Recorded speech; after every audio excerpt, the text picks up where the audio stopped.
Syukur hidup bahagia dengan amanah kita dipercaya, dengan ikhtiar bawa sukses dunia, dengan berkah hidup penuh makna, dengan adilnya amankan rasa. Kunci sukses sangat sederhana, bahkan seluruh yayasan bagi syukur amanah ikhtiar.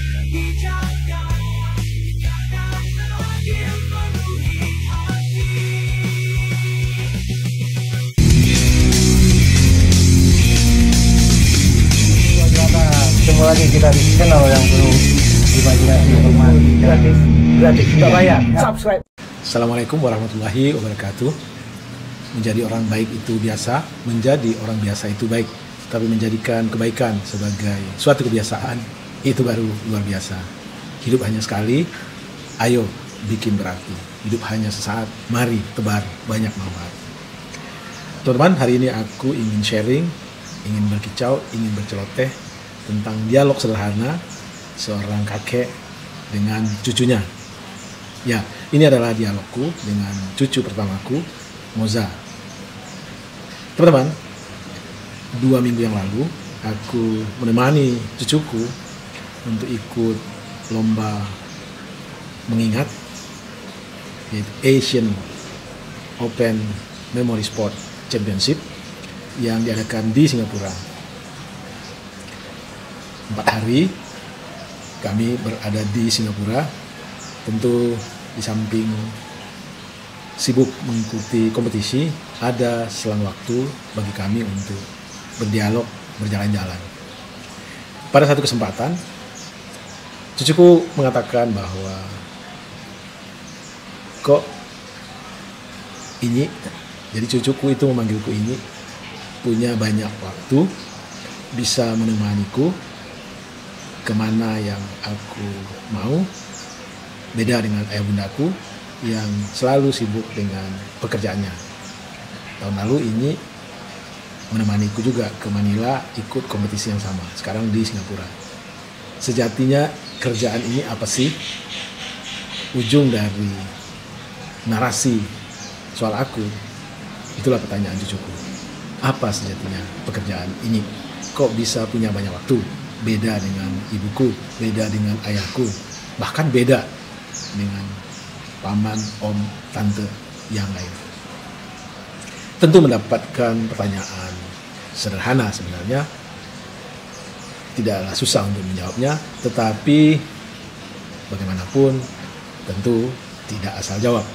Aku ingin memberikan satu perspektif yang tepat kepada cucuku sehingga aku sedikit memutar otak. Nah, yang aku mau sharing pada teman-teman ini adalah apa jawabanku kepada cucuku tersebut. Aku memulai jawaban atau dialog dengan cucuku dengan satu prolog bahwa sejatinya dalam hidup manusia itu punya 3 kategori kegiatan berdasarkan etape kehidupan atau berdasarkan umur, berdasarkan usia. Etape kehidupan pertama atau katakanlah pada saat masa kanak-kanak sampai usia dewasa, itu adalah aku sebut dengan etape learning, etape belajar. Dan kamu saat ini berada di etape tersebut. Dalam etape learning, kegiatan utama dari orang, dari manusia adalah belajar. Dan belajar itu tidak putus, tidak habis hanya di sekolah saja. Belajar kehidupan bisa di mana saja. Dan saat ini tugasmu, cucuku, adalah memaksimumkan potensi dirimu pada etape learning ini. Karena apa? Karena jika kamu tepat menggunakan waktu, maksimum dalam menggali ilmu, dan juga mempelajari segala hal tentang kehidupan, maka itu akan menentukan mudah atau sulitnya hidupmu pada etape berikutnya. Jadi sekali lagi cucuku, etape pertama adalah etape learning, itu dimulai dari kita kecil, balita, sampai usia dewasa. Lalu etape kedua adalah etape working, bekerja. Dan saat ini ayah bundamu berada dalam etape tersebut. Pada etape ini kita akan memperoleh pekerjaan sesuai dengan kompetensi, ilmu yang kita punyai berdasarkan hasil penggalian kita, pembelajaran kita, pencarian kita di etape learning. Jadi harga dari keringat kita di etape working ini sangat ditentukan oleh keringat yang kita keluarkan pada saat kita berada di etape learning. Semakin berjibaku kita belajar, semakin banyak wawasan ilmu yang kita dapatkan, maka semakin tinggi harga keringat kita pada etape working. Dan sekali lagi ayah bundamu saat ini berada di etape working ini, makanya seluruh perhatiannya, seluruh waktunya, seluruh potensi dirinya dicurahkannya untuk memberikan performa yang maksimum di etape ini. Karena apa? Karena dengan performa maksimum dia bisa menghidupi, membiayai kehidupan keluarga, menyekolahkan kamu, memberikan kamu baju baru, memberikan yang terbaik, ini itu segala macam. Dan di etape ini juga orang kamu akan mengusahakan untuk bisa menabung agar di etape selanjutnya dia bisa hidup dengan baik, dengan wajar tentunya. Lalu etape ketiga adalah etape resting, relaxing. Nah, ini kakekmu ini saat ini berada di etape tersebut. Etape di mana ini tidak lagi terikat dengan pekerjaan, tidak lagi terikat dengan kewajiban-kewajiban yang terkait dengan pihak lain yang secara rutin harus ini lakukan. Ini sudah merdeka, sudah retire, sudah pensiun. Dan di etape resting ini tentu saja ini lebih banyak waktu untuk diri sendiri, untuk cucu-cucu ini. Dan apa yang ini lakukan ketika sopir tidak bisa menjemputmu ke sekolah, ini menjemput atau mengantarmu ke sekolah, itu adalah bagian dari kesempatan yang diberikan oleh Tuhan untuk membayar hutang yang dulu pada saat ini berada di etape working, sama seperti ayah bundamu saat ini tidak bisa mengantarkan bundamu, ommu ke sekolah. Jadi masih ada kesempatan untuk mengantarkanmu membayar hutang saat ini. Lalu cucuku, meski secara umum ada 3 etape, tetapi di tiap etape siklus learning, working, dan resting tetap ada. Pada saat etapemu saat ini learning, tentu ada juga siklus learningnya, ada juga siklus workingnya. Kamu bekerja bukan untuk menghidupi diri, tetapi katakanlah melakukan eksperimen dan segala macam. Dan ada juga etape restingnya. Begitu juga pada etape working, tentu saja ada workingnya, ada learningnya juga, dan ada restingnya juga.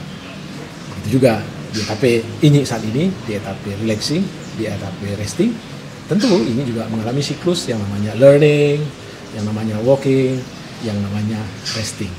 Tetapi secara umum hidup itu dibagi dalam 3 etape, cucuku.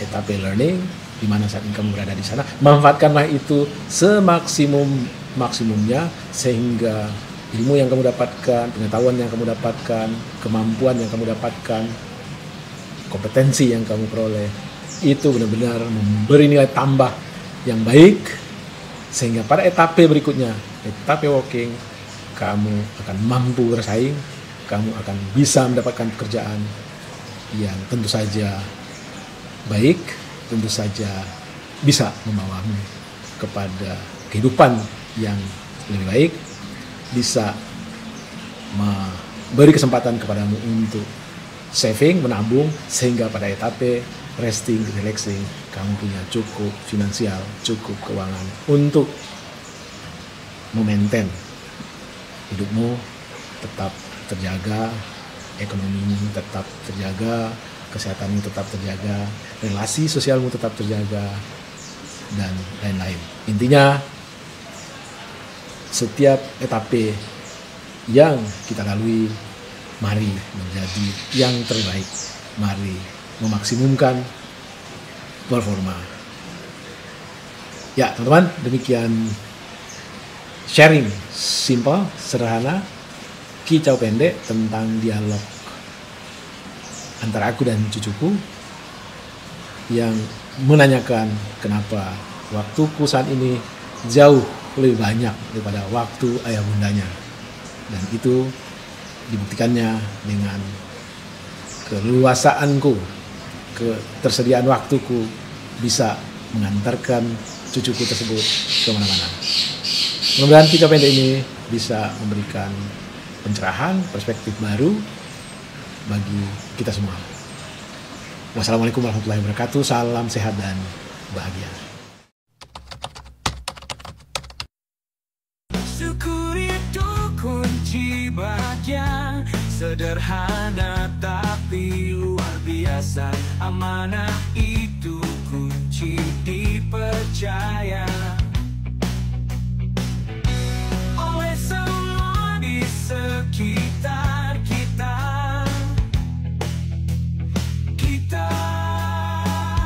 Oleh semua di sekitar kita.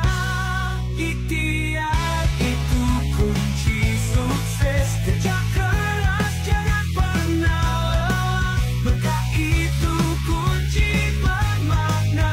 Hidup jadi lebih berguna. Kunci hidup sederhana terukir dalam sanubari. Dengan syukur, amanah, ikhtiar, semua jadi penuh arti. Adil itu kunci nyaman, rasa tenang di jiwa, kasih sayang dan kepercayaan, hidup jadi sempurna.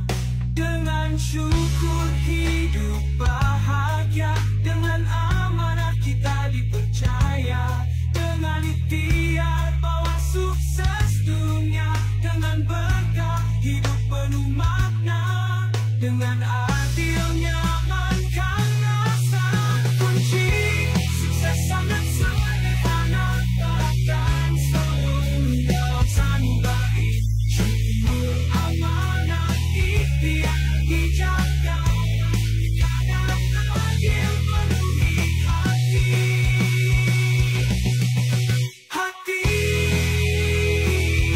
Adil itu kunci nyaman, rasa tenang di jiwa, kasih sayang dan kepercayaan, hidup jadi sempurna. Dengan syukur hidup bahagia, dengan amanah kita dipercaya, dengan ikhtiar bawa sukses dunia, dengan berkah hidup penuh makna, dengan adilnya amankan rasa. Kunci sukses sangat sederhana, bahkan selalu dalam sanubari. Syukur, amanah, ikhtiar dijaga.